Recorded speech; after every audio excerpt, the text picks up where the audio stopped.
पिछली क्लास में आपसे कहा भी था कि लगभग डेली करंट अफेयर्स लेते रहेंगे 40-45 मिनट।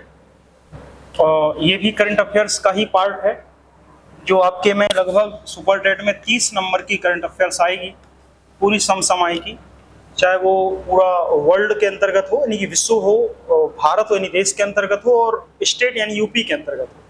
तो 3 जगह से आपकी आएगी। खेल कूद पर आधारित हो, कोई योजना हो, कोई पुरस्कार हो, कोई आपका समिति का आयोजन किया गया हो, ये सभी जगह से प्रश्न जो है वो पूछे जाते हैं।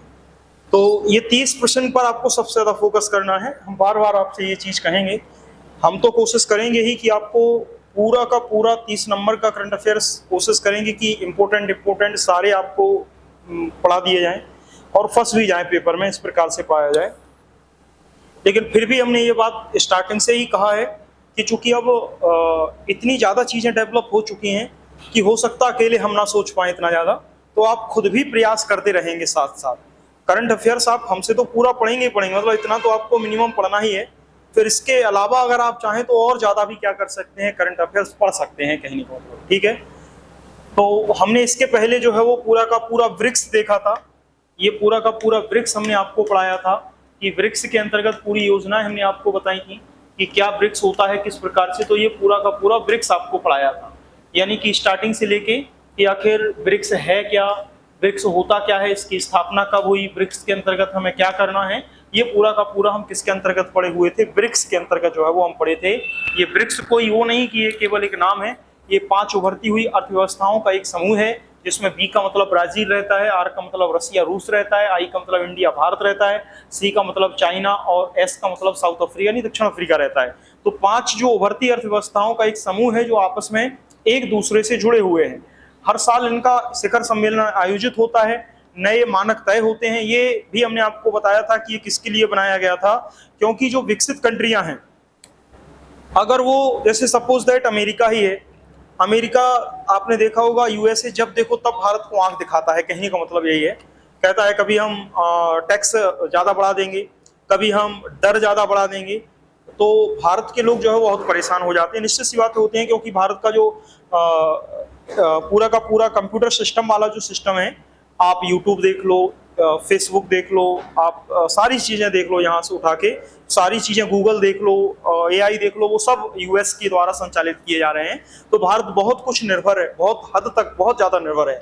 तो उस निर्भरता को काफी कम करने के लिए एक अलग से, यानी कि यूरोपीय कंट्रियों से अलग एक समूह बनाया गया। वो आपका क्या कहलाया, ब्रिक्स कहलाया, ठीक है ना। तो इसकी पूरी स्थापना भी हमने आपको पढ़ाई थी कि कब जो है वो स्थापित किया गया था। तो ये तो 2009 में ही लगभग स्थापित किया गया था। इसको हम पूरा आपको पढ़ा चुके हैं ब्रिक्स को। ब्रिक्स पर रिलेट करके पूरे के पूरे पॉइंट हम आपको बता चुके हैं, कौन कौन से देश आते हैं, क्या क्या इसमें हुआ है, कौन कौन से देश और आ गए हैं, नया सदस्य देश कौन सा शामिल हुआ है, कुल सदस्यों की संख्या बढ़ के कितनी हो गई है, तो 10 हो गई है, जिसमें इंडोनेशिया ब्रिक्स का नई कंट्री है जो 2025 में आपकी क्या होती है, शामिल होती है। फिर उसके बाद हमने यहाँ पर आपको सब बताए थे कि 2009 में ब्रिक था, जब साउथ अफ्रीका इसमें नहीं था, कहने का मतलब है। फिर उसके बाद 2010 में साउथ अफ्रीका आ जाता है। 2024 में 4 देश जुड़ते हैं, मिस्र, इथोपिया, ईरान, संयुक्त अरब अमीरात या यूएई, जिसको यूएई कहते हैं। और भी एक देश जुड़ना था लेकिन वो देश नहीं जुड़ पाया, तो 2025 में इंडोनेशिया को क्या कर दिया गया, बाद में जोड़ लिया गया। तो ये पेपर में इंपॉर्टेंट रहेगा कि हाल ही में ब्रिक्स में शामिल होने वाला देश कौन है। हाल ही का मतलब ये नहीं होता कि आज और कल में जुड़ जाए, उनका मतलब यही है करंट अफेयर्स का, क्योंकि किताबों में यही दिया रहता है कि हाल ही में नवीनतम ब्रिक्स में शामिल होने वाला देश कौन सा है, इंडोनेशिया। यहां से प्रश्न आपके पेपर में आने के चांस रहेंगे। फिर बात करते हैं ब्रिक्स के बारे में, कुछ महत्वपूर्ण पॉइंट हमने आपको बताए। फिर उसके बाद ब्रिक्स के जो समिति 2025 की हुई थी, ये कौन सा आयोजन था, ये 17वां आयोजन था। कहां पर आयोजित किया गया था, तो ब्राजील में आयोजित किया गया था। इसका मुख्य विषय क्या था, तो वैश्विक दक्षिण सहयोग, स्थानीय मुद्रा, व्यापार, कृत्रिम बुद्धिमत्ता, जलवायु परिवर्तन। ये आपके पेपर में कम आते हैं। आपके पेपर में ये आते हैं कि ब्रिक्स का 2025 में जो सम्मेलन आयोजित किया गया था वो कहाँ हुआ था, ये कौन सा सम्मेलन था। तो सीधा सीधा पूछते हैं 17वां ब्रिक्स सम्मेलन कब आयोजित हुआ।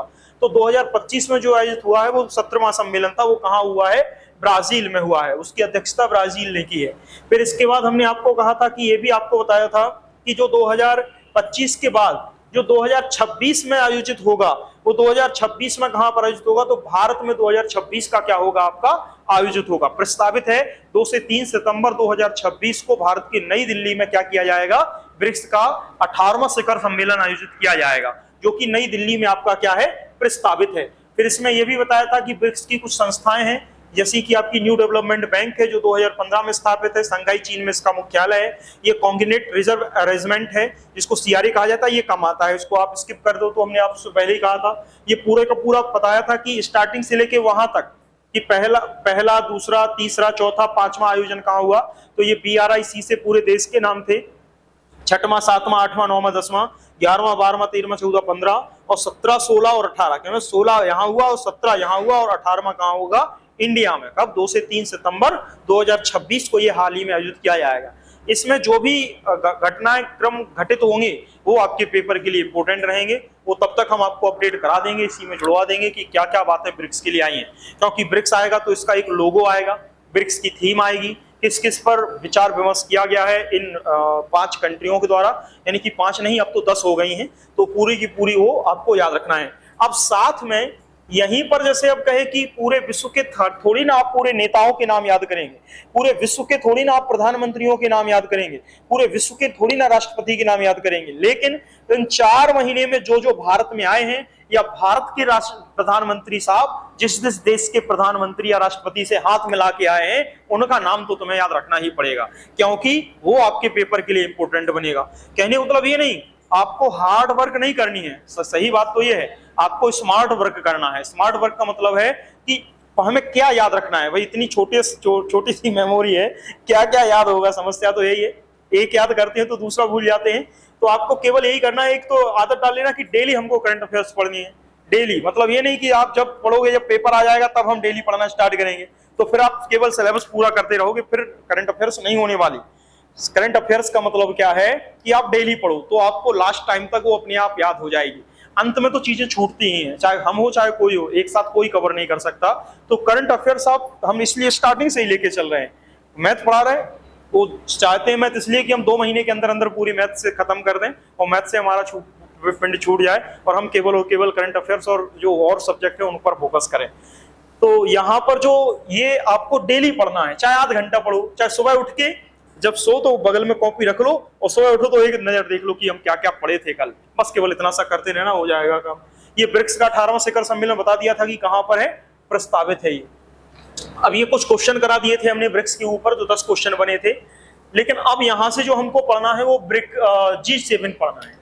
अब G7 में पढ़ते हैं, G7 क्या है, G7 की स्थापना कब हुई, G7 किन देशों का संगठन है, वो भी हमको सारी की सारी चीजें जो है वो याद रखनी है। तो समझते हैं सारे पॉइंट। अब इसमें हुआ क्या कि ये पूरा का पूरा G7 ये कहां से बनाते हैं? तो सब AI से बनाते हैं सर हम भी, ठीक है ना। मतलब मटेरियल हम कॉपी में लिख लेते हैं किताबों में से छांट के और फिर वही फोटो फेस भेज देते हैं AI साहब को, भैया बना दो। उसका यूज बहुत होता है। पहले भैया अब ज्यादा लोड बढ़ता है तो फिर AI से हम नहीं कर पाते, लोड ज्यादा बढ़ जाता है, ज्यादा मैटर चाहिए तो फिर भैया को पकड़ते हैं, वो टाइप करते हैं, दोनों लोग मिलके करते तब पूरा हो पाता है। तो यहाँ पर G7 के बारे में पढ़ लेते हैं, क्योंकि आज AI ने बहुत कम काम किया, आज काम ही नहीं कर रहा था दोपहर के बाद, तो ये थोड़ा सा आज G7 कंप्लीट इसमें नहीं हो पाया, मतलब है कंप्लीट लेकिन इतना नहीं, इसमें अभी कुछ चीजें हम लिख के ऐड करा देंगे, ठीक है ना। देखना तो G7 पढ़ लेकिन पूरा लेंगे। G7 क्या है, शुरुआत यहीं से करते हैं कि सबसे पहले G7 क्या था या क्या है। तो G7 के बारे में अगर कोई कहे तो G7 विश्व के 7 विकसित, जो आपका ब्रिक्स था वो 5 विकासशील देशों का एक समूह था। ये विकासशील नहीं, ये ऑलरेडी डेवलप कंट्री हैं, यानी कि ये विकसित कंट्रियां हैं। तो विकसित जो कंट्रियां हैं वो कौन कौन सी, अभी नीचे आपको मिल जाएंगी।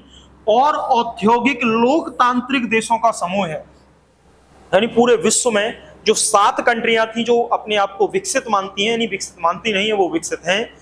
चाहे वो आपका USA हो, वो विकसित कंट्री है। आपका जापान, भले ही जापान छोटी सी कंट्री हो लेकिन वो विकसित कंट्री है। फ्रांस भले ही छोटी कंट्री हो लेकिन विकसित कंट्री है। आपकी कनाडा भले ही छोटी कंट्री है पर विकसित कंट्री है। कहने का मतलब है ये सब विकसित कंट्रियां हैं। ब्रिटेन ये विकसित कंट्री है। तो उन विकसित कंट्रियों ने ही क्या किया, जो 7 विकसित कंट्रियां थी वो एक साथ आई तो वो विकसित हो गई और उन्होंने अपना औद्योगिक लोकतांत्रिक देशों का एक समूह बनाया।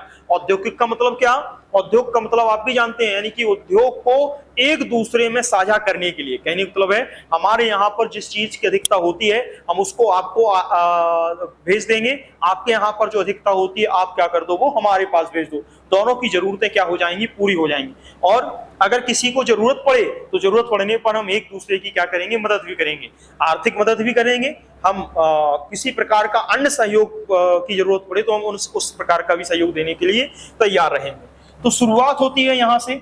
सबसे पहले इसकी स्थापना कब होती है, 1975 में। और 1975 में किस रूप में होती है, G6 के रूप में इसकी क्या होती है, स्थापना होती है। यानी कि शुरुआत में ये जो था, ये जो G7 था, इसमें केवल 6 कंट्रियां थी, इसमें केवल 6 कंट्रियां थी। तो कौन कंट्री नहीं थी, कनाडा इसमें जो है वो आपकी कंट्री नहीं थी। पहले और कंट्रियां था, और कंट्री थी, यूएसए था, ब्रिटेन था, फ्रांस था, जर्मनी था, इटली था, जापान था। लेकिन अगर कोई कहे कनाडा, तो कनाडा जो है वो आपके उसमें नहीं था। कनाडा कब जुड़ता है G7 में, 1976 में आपका क्या कर जाता है, कनाडा G7 के साथ, G6 के साथ जुड़ जाता है। और तब जाके G6 क्या बन जाता है, G7 बन जाता है। ठीक है ना।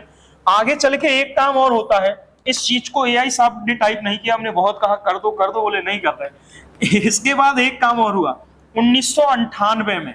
1998 में रूस भी इससे क्या कर जाता है, जुड़ जाता है। जब रूस इससे जुड़ता है, रूस एक महाशक्ति है कहने मतलब है, तो ये जो ग्रुप है वो किसके नाम से जाना जाता है, G8 के नाम से जो है वो जाने लगता है।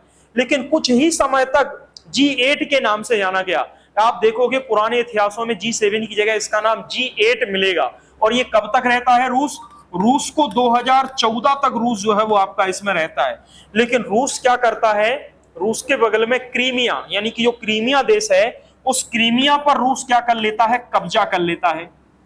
जैसे अभी यूक्रेन पर कब्जा करने की फिराक में है कि किसी प्रकार से हम यूक्रेन पर कब्जा कर लें, उसी प्रकार से 2014 में रूस या रसिया क्या करता है, क्रीमिया पर कब्जा कर लेता है। जब क्रीमिया पर कब्जा कर मतलब जाता है, लड़ाई लड़ता है, अपने अधिकार में पूरे क्रीमिया को ले लेता है। जिस कारण से G7 के अन्य सदस्यों ने क्या किया, G8 में से रूस को क्या कर दिया, बाहर कर दिया, निलंबित कर दिया, हटा दिया। तो अब वो वापस से जो ग्रुप बन गया वो क्या बन गया, केवल G7 ही कहलाया। तो 2014 के बाद से जो बैठकें हुई हैं उसमें जो देश हैं केवल कितने हैं, 7 देश ही उसमें क्या है आपके शामिल है। बात समझ पाए कि नहीं। तो अब 7 देश कौन कौन से हैं, ये रहे वो 7 देश, ध्यान रखना है, ये रहे वो 7 देश। और कौन कौन से हैं, तो इन 7 देशों के नाम ये रहे, ध्यान से समझना है। इन 7 देशों के नाम ये रहे। तो 7 देशों में कौन कौन है, 7 देशों में है, एक तो अमेरिका है जिसको आप यूएसए कहते हो, दूसरा ब्रिटेन है जिसको इंग्लैंड कहते हो, ये फ्रांस है, जर्मनी है, इटली है, जापान है। तो 6 देश ये पहले से ही थे। और जो 7वां है वो आपका क्या आ गया है, कनाडा जो है वो आपका जुड़ने से पूरे 7 देश जो है वो बन गए हैं। इसी को हम क्या कहते हैं, G7 कहते हैं। अच्छा, ये जो नाम है, ये नाम उन्होंने गलत टाइप कर दिया, मतलब पुराने नाम है कुछ इसमें, अब नवीनतम जो है वो चेंज हो गए हैं। तो नवीनतम आपको याद रखना है कि नवीनतम जो है वो कौन कौन से चेंज हो गए हैं, उनको हम आपको यहाँ पर क्या कर देते हैं, बता देते हैं कि नवीनतम जो है वो आपके क्या क्या हो गए हैं। तो यहाँ पर जो अमेरिका के राष्ट्रपति अब जो बाइडेन साहब नहीं है, आपको पता है, अब जो बाइडेन की जगह पर डोनाल्ड ट्रंप क्या कर रहे हैं, काम कर रहे हैं। तो हमने बहुत एआई से ये चेंज करवाया, लेकिन वो अब काम ही नहीं कर रहे थे। तो ये हमने अपने हाथ से ही लिखी हुई जो कॉपी थी उसी की ही फोटो ले ली कि कम से कम पढ़ाने के लिए तो हमारा काम चलेगा। तो दिख तो रहा होगा, कहने का मतलब है कि अमेरिका के जो राष्ट्रपति हैं वो कौन है, डोनाल्ड ट्रंप है। मतलब यही कॉपी में हम भी लिखते हैं, उसके बाद एआई को भेजते हैं, वो उसको साइज कर देते, कलरफुल कर देते और बढ़िया देखने लायक कर देते आपको। तो जो आपके अमेरिका के राष्ट्रपति हैं वो क्या है, डोनाल्ड ट्रंप। और अमेरिका का जो राष्ट्राध्यक्ष है वो कौन भाग लेता है, यहाँ पर डोनाल्ड ट्रंप भाग लेते हैं। ब्रिटेन के जो राष्ट्रपति हैं ये कीर स्टारमर हैं। ये कीर जो स्टारमर हैं ये प्रधानमंत्री हैं ब्रिटेन के। लेकिन आप ध्यान रखेंगे, जब G7 का जो आयोजन किया गया था, G7 का आयोजन अभी हुआ है जून में, कहने का मतलब है G7 का आयोजन अभी किया गया है, यानी कि जो G7 का आयोजन किया गया था वो 15 से 17 जून के मध्य 2026 के मध्य में किया गया था। ये सब लेटेस्ट है आपको। तो 15 से 17 जून के मध्य किया गया था। 15 से 17 जून के मध्य जब किया गया था, तो इस दौरान 2026 में उस दौरान प्रधानमंत्री कीर स्टारमर थे। लेकिन अभी 2 से 3 दिन पहले कीर स्टारमर ने क्या कर दिया है, ब्रिटेन के प्रधानमंत्री पद से त्याग पत्र दे दिया है। तो वर्तमान में जो ब्रिटेन के प्रधानमंत्री हैं वो ब्रिटेन के प्रधानमंत्री पद पर जो काम कर रहे हैं, एंडी वर्नहैम काम कर रहे हैं। अब 2 से 3 दिन पहले ही, अभी मुश्किल से हफ्ता हुआ होगा, एंडी वर्नहैम ये नाम आप याद रखेंगे, एंडी वॉर्नहैम, ये आपके क्या बन गए हैं, नए ब्रिटेन के प्रधानमंत्री जो है वो आपके बन गए हैं। बस यही है, ये आपके चेंज हुए हैं, तो ये आपको क्या रखना है, याद रखना है, ठीक है ना। कीर स्टारमर की जगह पर अब कौन बन गए हैं, एंडी वॉर्नहैम जो है वो आपके बन गए। देखो जो 4 महीने में आपके पेपर के पहले बदले वो आप विशेष तौर पर याद रखेंगे, वो पेपर में सबसे ज्यादा पूछे जाते हैं, और जो 2 से 3 महीने पहले बदले वो सबसे ज्यादा इंपॉर्टेंट होते हैं। चलिए, इसके बाद फ्रांस के राष्ट्रपति तो ये इमैनुअल मैक्रो, और ये तब से हैं जब से सुपर टेट की शुरुआत हुई है, कहने का मतलब है 2018 से ही चले आ रहे हैं इमैनुअल मैक्रो, अभी तक चेंज नहीं हुए। ये बहुत सहयोग करते हैं भारत का, फ्रांस जो है वो भारत का बहुत सहयोगी देश है, कहने मतलब है व्यापारिक मामले में अच्छी अच्छी तकनीक भारत को देता है। आपने देखा होगा राफेल वगैरह जो है वो आपके सब यहीं से आए हैं, आपके फ्रांस वगैरह से। तो इमैनुअल मैक्रो ये बहुत सहयोग करते हैं। बड़े से बड़ा जो सोलर प्लांट है उसको लगाने में भी क्या कर रहे हैं, फ्रांस के राष्ट्रपति क्या कर रहे हैं, बड़े पैमाने पर भारत सरकार की मदद कर रहे हैं। मतलब दोनों के सहयोग से बड़े बड़े पावर प्लांट स्थापित हो रहे हैं सौर ऊर्जा वाले। तो इमैनुअल मैक्रो एक आप याद रखेंगे, कई दौरा इनके भारत में होते हैं, लगभग साल भर में 2-3 दौरा हो जाते हैं। तो फ्रांस के राष्ट्रपति आप याद रखेंगे कि कौन रहेंगे, इमैनुअल मैक्रो रहेंगे। फिर जर्मनी के चांसलर, अब जर्मनी का जो सर्वोच्च पद होता है वो वहां प्रधानमंत्री और राष्ट्रपति का नहीं होता, वहां पर चांसलर का पद होता है। तो जर्मनी के जो चांसलर हैं वो है फ्रेडरिक मर्ज। तो यहाँ के जर्मनी के जो चांसलर हैं फ्रेडरिक मर्ज हैं। और यहाँ पर इटली की प्रधानमंत्री, इनको तो आप जानते ही होंगे, जॉर्जिया मेलोनी, ठीक है ना। इटली की प्रधानमंत्री हैं जॉर्जिया मेलोनी, जो आपके इटली की प्रधानमंत्री हैं, ठीक है। और फिर बात कहें जापान, तो जापान के जो प्रधानमंत्री हैं वो है साने तकाची, ये साने तकाची हैं, साने तकाची। तो साने तकाची जो है वो आपके जापान के प्रधानमंत्री हैं। ये भी अभी कुछ मतलब 2025 में ये चेंज हुए हैं। फिर इसके बाद कनाडा, कनाडा के जो प्रधानमंत्री हैं मार्क कार्नी, कनाडा के जो प्रधानमंत्री हैं मार्क कार्नी, तो ये मार्क कार्नी, ये भी अभी चेंज हुए हैं 2025 में। इसके पहले जस्टिन ट्रूडो थे, इसके पहले कनाडा के जो प्रधानमंत्री थे वो जस्टिन ट्रूडो थे, लेकिन अभी वर्तमान में जो काम कर रहे हैं वो कौन काम कर रहे हैं, मार्क कार्नी। तो ये कुछ पॉइंट आपको क्या रखने पड़ेंगे, याद रखने पड़ेंगे। वहां पर चूंकि वो एआई ने ये गलत ही टाइप किया था, तो जस्टिन ट्रूडो थे पहले, ये गलत है, ठीक है ना, अब चेंज हो गए हैं। यहाँ पर जापान के फूमिया कुशिदा थे, वो चेंज हो गए हैं। जॉर्जिया मेलोनी अभी भी हैं। ये आपके जर्मनी के चांसलर ओलाफ जाल्स थे, वो भी चेंज हो गए हैं।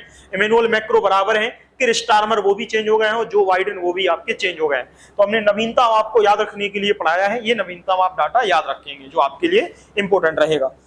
फिर बात करते हैं यहीं पर, थोड़ा सा और आगे चलते हैं, देखना। चलिए, अब यहां पर कुछ चीजें और हैं G7 के बारे में। यहां पर G7 की अध्यक्षता किसके पास रहती है, G7 की अध्यक्षता किसके पास रहती है, कि G7 की अध्यक्षता कौन करेगा।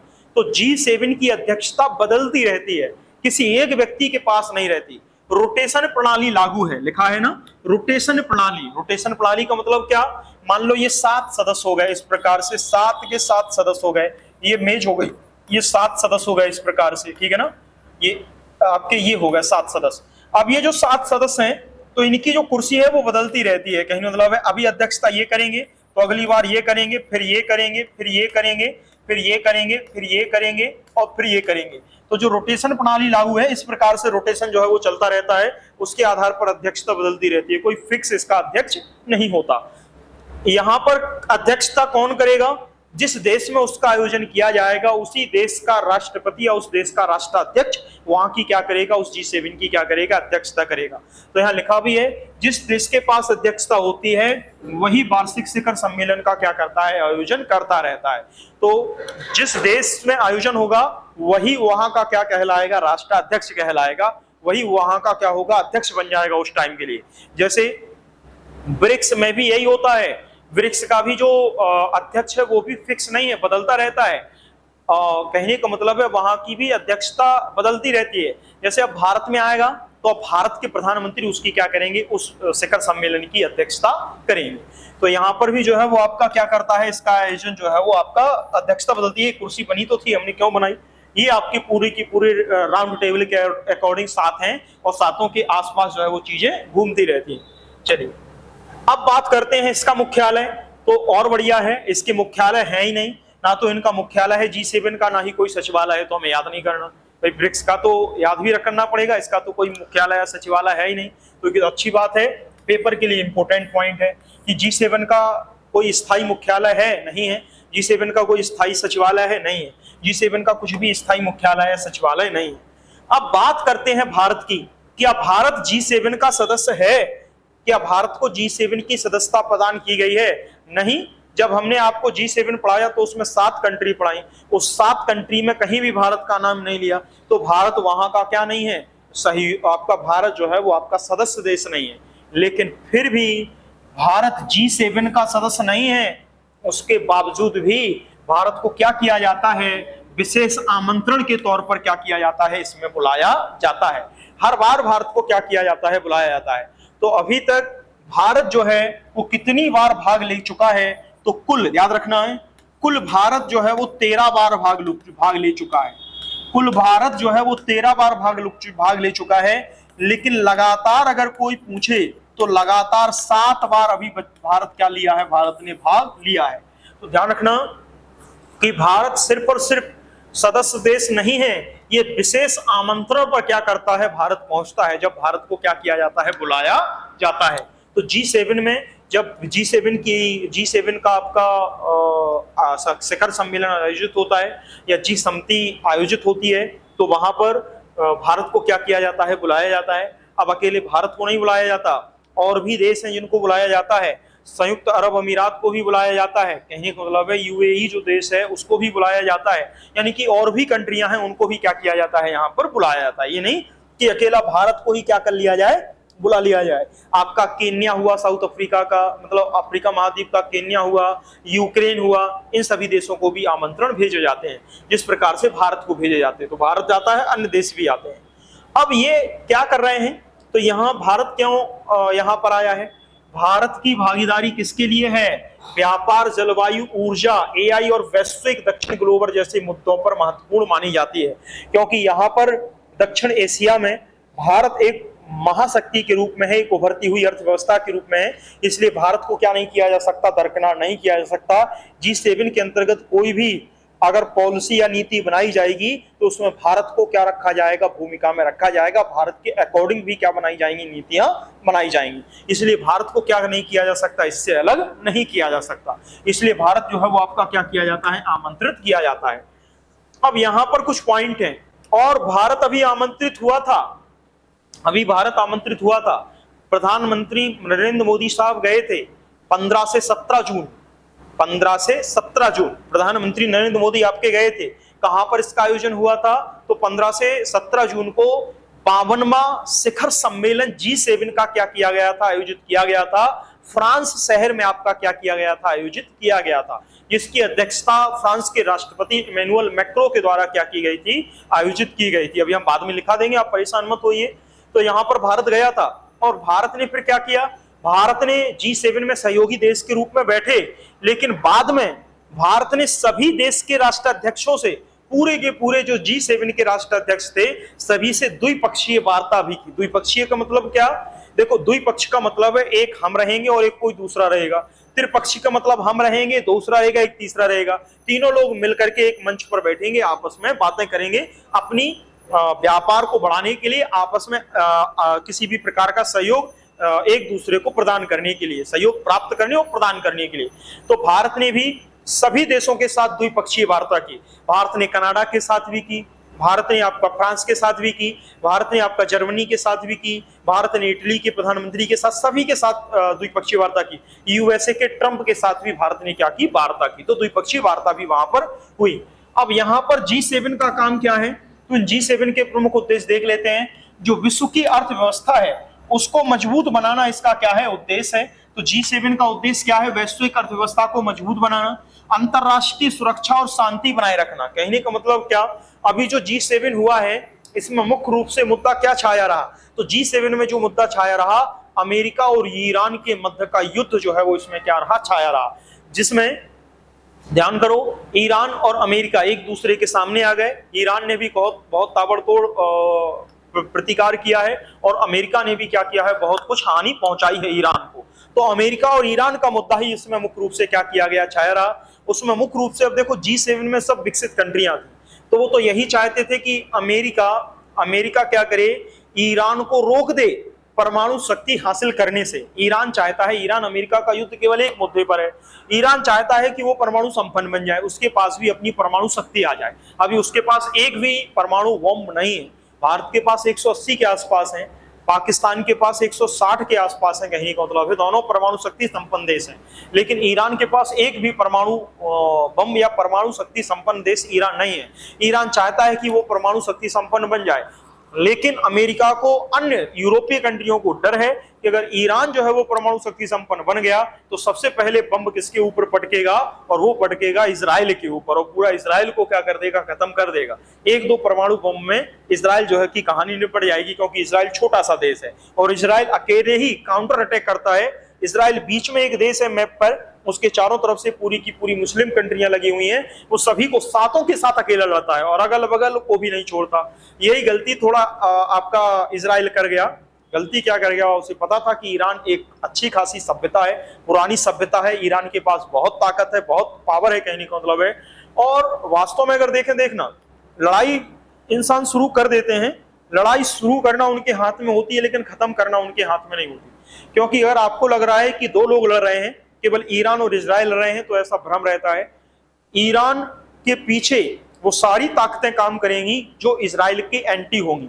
कहने का मतलब है इजराइल का सपोर्ट अगर अमेरिका करेगा तो ईरान का सपोर्ट करने के लिए बैक सपोर्ट से कौन आ जाएगा, रूस आ जाएगा। कहने का मतलब है चाइना आ जाएगा। तो ये सब उसको, ईरान को सपोर्ट कर रहे हैं, इसलिए ईरान अभी तक खड़ा हुआ है, नहीं तो अभी तक कब का निपट गया होता। कहने का मतलब है यही कंडीशन यूक्रेन युद्ध में हुई थी। रूस वहां के कुछ लोग थे, बोले अभी हम सामान वहीं छोड़ के आ रहे हैं और हम भारत आ जा रहे हैं। हमने कहा ऐसा क्यों? अरे बोले रूस इतनी बड़ी शक्ति है, 2-3 दिन में, हफ्ते भर में निपटा देगा, जब तक हमारा यहाँ पिकनिक बन जाएगा, हम 7 दिन बाद वापस पहुंच जाएंगे यूक्रेन। और हमने कहा अच्छा। बोले हाँ। वो रूस लोगों ने यही अनुमान लगाया था कि यूक्रेन छोटा सा है, हफ्ते भर में निपटा के खत्म कर देगा, अधिकार कर लेगा। और रूस अभी तक जो है वो यूक्रेन को पूर्ण रूप से कब्जा नहीं कर पाया। क्यों? अकेला यूक्रेन थोड़ी लड़ रहा, यूक्रेन के पीछे पूरा का पूरा यूरोप खड़ा हुआ है और अमेरिका खड़ा हुआ है। तो सारी सैन्य शक्ति प्रदान हो रही है, सारे मशीनें प्रदान हो रही हैं, सब कुछ प्रदान हो रहा है, इसलिए रूस उस पर अभी तक अधिकार नहीं कर पाया। अभी भी लड़ाई चल रही है उनकी। यही मौका मिला रूस को, बोले अमेरिका तुम लड़ो जरा ईरान से, पीछे से हम सपोर्ट करते हैं। तो ईरान को वो कमजोर कर सकते हैं, लेकिन पूर्ण रूप से खत्म नहीं। तो यहां पर अगर बात कहें, ये अंतरराष्ट्रीय सुरक्षा और शांति बनाए रखना, G7 अंतरराष्ट्रीय सुरक्षा शांति का मतलब क्या? इनका मतलब था ईरान को परमाणु शक्ति हासिल ना करने दी जाए, और जो तेल का आयात और निर्यात है, जो तेल की आवाजाही है, उसको भी क्या कर दिया जाए, बहाल कर दिया जाए।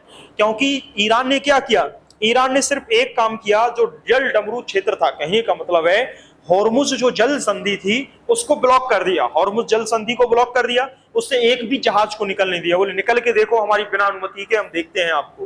कहने का मतलब है, और वो वास्तविकता में भौगोलिक स्थिति ऐसी है कि वहां बिल्कुल छोटा सा स्पेस है, और वो स्पेस जो है वो किसके नियंत्रण में आ गया है, ईरान की नियंत्रण में आ गया है। इसलिए लोग बाग तेल से क्या हो गए, परेशान हो गए। अपन लोगों को एलपीजी भी क्या मिलने लगी है, अब डिले मिलने लगी है। पहले तो एक सिलेंडर भरवाओ तुरंत दूसरे दिन अगला मिल जाता था, अब तो 45 दिन के पहले नंबर ही नहीं लगता, कहने का मतलब है। तो वो सब चीजें कहां से आई हैं, यहीं से। तो ये G7 का जो उद्देश्य था, वैश्विक अर्थव्यवस्था को मजबूत करना, साथ में अंतरराष्ट्रीय सुरक्षा शांति को बनाए रखना, फिर और भी मुद्दे लिए गए। जलवायु परिवर्तन से निपटना, जो जलवायु परिवर्तन हो रहा है उसको, अब जलवायु परिवर्तन कौन, जब बड़ी बड़ी फैक्ट्रियां लगाई जाएंगी, बड़े बड़े कारखाने होंगे, उनसे प्रदूषण होगा, तो जलवायु परिवर्तन जो है वो आपको निश्चित है देखने को मिलेगा, क्लाइमेट चेंज होगा। तो वो कहते हैं कि अधिक से अधिक, कम से कम प्रदूषण किया जाए, कम से कम औद्योगिक कंपनियों के द्वारा ऐसे प्रोडक्ट बनाए जाए जो पर्यावरण को नुकसान ना पहुंचाए। ऊर्जा सुरक्षा सुनिश्चित करना, ऊर्जा सुनिश्चित का मतलब क्या है, केवल सूर्य की ऊर्जा पर ही निर्भर ना रहे, केवल पेट्रोल और डीजल की ऊर्जा पर ही केंद्रित ना रहे, हम ऊर्जा के वैकल्पिक स्रोत को भी क्या करें, खोजें। तो ये ऊर्जा सुरक्षा सुनिश्चित करना, कृत्रिम बुद्धिमत्ता और डिजिटल तकनीक को बढ़ावा देना, ये तो बहुत ही हुआ है, आर्टिफिशियल इंटेलिजेंस को बढ़ावा देना और साथ में डिजिटल तकनीक को बढ़ावा देना। यूक्रेन और मध्य पूर्व और अन्य वैश्विक संकटों पर सहयोग करना, यानी यूक्रेन को उन्होंने मत में ले लिया कि यूक्रेन पर आया हुआ संकट एक वैश्विक संकट है, हम उसकी क्या करेंगे, रूस के खिलाफ युद्ध में उसका क्या करेंगे, सहयोग करेंगे। ये कौन है, ये पूरे G समिति के क्या थे, उद्देश्य थे, जो 2026 में आपकी क्या की गई थी, आयोजित की गई थी। और ये 15 से 17 जून, 15 से 17 जून और 17 जून को डोनाल्ड ट्रंप, कहने का मतलब है अमेरिका और ईरान के मध्य आपसी समझौता भी हो गया था, ध्यान करो, यानी कि सीज फायर हो गया था कि अब कोई किसी के खिलाफ जो है वो युद्ध नहीं लड़ेगा, और वो सीज विराम फिर टूट गया। कहने का मतलब है वो 17 जून को ही हुआ था जब आपका ये G7 जो है वो आपका हो रहा था। चलिए, G7 की विशेषताएं क्या हैं, तो ये ज्यादा आती नहीं है। ये प्रमुख विकसित अर्थव्यवस्थाओं का समूह है, पहले ही बता दिया। यहाँ पर किसी प्रकार का अगर कोई निर्णय लिया जाएगा तो कानूनी रूप से बाध्यकारी नहीं होगा किसी देश को मानने के लिए, ये स्वैच्छिक रहेगा। आम सहमति के आधार पर ही यहाँ पर क्या लिए जाते हैं, निर्णय लिए जाते हैं। यही ब्रिक्स में होता है, यही आपका G7 में होता है। वैश्विक मुद्दों पर सहयोग होगा और समन्वय स्थापित करने का लक्ष्य हम यहाँ पर क्या करेंगे, रखेंगे। ये पॉइंट ज्यादा इंपॉर्टेंट नहीं है, आप चाहो तो इनको स्किप कर सकते हो, कहने का मतलब है। चलिए, इसके बाद ये रहा G7 जो समिति आयोजित की गई, वो G7 का समिति का आयोजन कहाँ किया गया, तो ये देश गलत लिखा गया है, कनाडा। इसका अध्यक्ष देश गलत लिखा गया है, कहने का मतलब है इसकी जो अध्यक्षता की गई थी मेजबान देश फ्रांस के द्वारा की गई थी। तो ध्यान रखना, ये झंडा भी गलत है।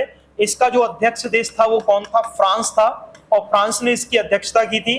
और जो राष्ट्रपति थे वो कौन थे, इमैनुअल मैक्रो थे। यहाँ के जो राष्ट्रपति थे वो कौन थे, इमैनुअल मैक्रो। तो इमैनुअल मैक्रो के द्वारा क्या की गई थी, इसकी अध्यक्षता की गई थी। फ्रांस के राष्ट्रपति इमैनुअल मैक्रो के द्वारा इसकी अध्यक्षता की गई थी। G7 2026, इसका आयोजन कब हुआ था, 15 से 17 जून 2026 को ये क्या किया गया था, आयोजित किया गया था। साथ में कहां आयोजित किया गया, तो आयोजन स्थल शहर याद रखेंगे, रिजॉर्ट शहर, या तो रिजॉर्ट शहर याद रखो। इस रिजॉर्ट शहर का जो स्थान है वो है एवियन लैस वेस। अब वहां विदेश है तो उनके नाम भी ऐसे ही होंगे, तो ये नाम थोड़ा सा याद रखना, एवियन लैस वेस, ये नाम मिल सकता विकल्प में, और नहीं तो फिर सीधा फ्रांस आएगा। फ्रांस के कौन सा शहर, रिजॉर्ट शहर। रिजॉर्ट शहर का स्थान कौन सा था, एवियन लैस वेस, वहां पर इसका क्या किया गया था, आयोजन किया गया था। चलिए, बात समझ पा रहे कि नहीं समझ पा रहे, बोलिए, बात समझ पा रहे कि नहीं समझ पा रहे। अब यहां पर ये कौन सी बातें हैं, इनकी हमें कोई मतलब नहीं है, ठीक है ना, ये छोड़ सकते हैं, ये आता नहीं है पेपर में, ये अपने पेपर में नहीं आता। ये यूपीएससी का विषय है, यूपीपीसीएस का विषय, अपने पेपर में नहीं आता।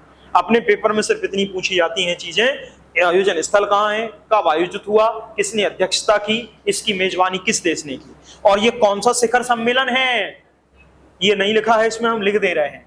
ये जो शिखर सम्मेलन है ये 52वां शिखर सम्मेलन है, ये जो है वो 52वां शिखर सम्मेलन है, ध्यान रखना। G7 का 52 का, तो पेपर में ही आता है G7 का 52वां शिखर सम्मेलन का आयोजन कहाँ किया गया, तो फ्रांस में किया गया, रिजॉर्ट शहर एवियन लैस वेस में किया गया। ये इतना पॉइंट आपके पेपर में पूछा जाता है, बाकी चीजें आपको ध्यान रहेंगी कि G7 होता क्या है, G7 क्या कहता है। अब इसी में हम 2 पॉइंट और बढ़ाएंगे। 2 पॉइंट बढ़ाने का मतलब है, एक याद रखेंगे, देखो 51, देखो अभी हमने पढ़ाया 52, ये है 51वां G7 शिखर सम्मेलन। इन 3 में से कोई एक प्रश्न मिलेगा, इन 3 में से कोई एक प्रश्न मिल सकता है, कहने मतलब है। तो ये जो G7 शिखर सम्मेलन का जो आयोजन किया गया वो 51वां G शिखर सम्मेलन है। ये कहाँ किया गया, ये किया गया था आपका कनाडा में। तो ये किया गया था जून 2025 में, और कहाँ आयोजित किया गया था, अल्बर्टा कनाडा। ये कहाँ किया गया था, अल्बर्टा, और अल्बर्टा के कनाडा में क्या किया गया था, इसको आयोजित किया गया था। तो कनाडा के जो राष्ट्रपति थे, प्रधानमंत्री थे, उन्होंने इसकी क्या की थी, अध्यक्षता की थी 2025 में। तो आप याद रखेंगे, वो नहीं आएगा, लेकिन अध्यक्षता, सिर्फ आयोजन पूछा जाएगा। फिर 2026 हम आपको अभी बता चुके, 51 के बाद 52वां हम आपको बता ही चुके हैं। तो 52वां जो G7 शिखर सम्मेलन, 52वां G7 शिखर सम्मेलन, ये G7 शिखर सम्मेलन कब हुआ, 15 से 17 जून, 15 से 17 जून, 15 से 17 जून, और 2026 में ये किया गया। ये कहां किया गया, फ्रांस में, ठीक है ना, इसको याद रखेंगे ये। और फिर 53वां कहां होगा, ये 3 पॉइंट आपके पेपर के लिए सबसे ज्यादा है, कि अगर पूछे कि बताओ 53वां शिखर सम्मेलन का आयोजन कहां किया जाएगा, तो याद रखेंगे कि अगर 53वां शिखर सम्मेलन पूछा जाए कि 53वां शिखर सम्मेलन का आयोजित किया जाएगा, तो ये 2027 में आयोजित किया जाएगा, और कहाँ आयोजित किया जाएगा? अमेरिका या यूएसए में क्या किया जाएगा? आयोजित किया जाएगा। अमेरिका या यूएसए में क्या किया जाएगा? आयोजित किया जाएगा। इतने पॉइंट आपको क्या रखने हैं? याद रखने हैं। 3 देखो, करंट का जो हुआ है इसका बैक कहाँ हुआ और कहाँ होगा, ये 3 चीजें आपको जरूर याद रखनी है। इनमें से प्रश्न जो है वो पेपर में बनते हैं। यही हमने आपको ब्रेक्स के लिए बताया था कि करंट, ओल्ड और नवीन कहाँ होगा। बस 3 चीजें आपको रखनी है, सारी चीजें ध्यान रखना। पुरस्कार में भी अपन चलेंगे तो नवीन पुरस्कार किसको मिला और इसके पुराना पुरस्कार किसको प्राप्त हुआ है? बस 2 पुरस्कार। और पहला पुरस्कार की सबसे पहला पुरस्कार कौन पाया? भाई भारत रत्न हाल ही में किसको मिला, तो इसके जस्ट पहले किसको मिला था, और पहला भारत रत्न कौन पाया है। 3 आधार पर प्रश्न जो है वो बना सकते हैं, करंट को ओल्ड से जोड़ करके, बस ठीक है ना। इसके बाद तो इसमें कुछ ऐसा है नहीं, लगभग जो है वो सारी चीजें हमने पढ़ ली हैं। एक मिनट, सारी चीजें जो है वो हमने पढ़ ली हैं, सारी चीजें पढ़ ली हैं। एक पॉइंट आपको याद रखना है, ये एक हाईलाइट में लिखा था किताब में, बस एक काम, खनिजों की आपूर्ति के लिए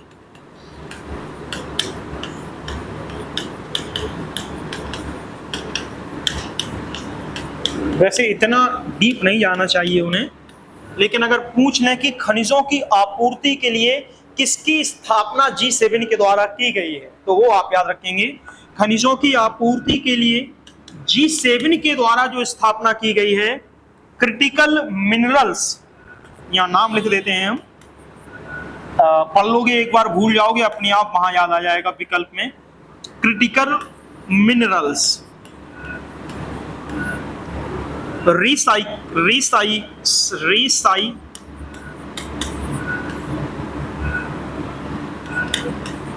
रिसाइकलिंग नहीं है, रिसाइलियंस है यहाँ, एंड प्रोडक्शन अलायंस,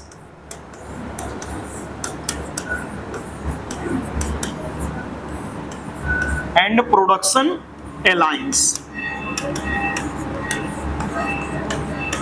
चलिए, इसकी स्थापना G7 ने की है, किसके लिए की है?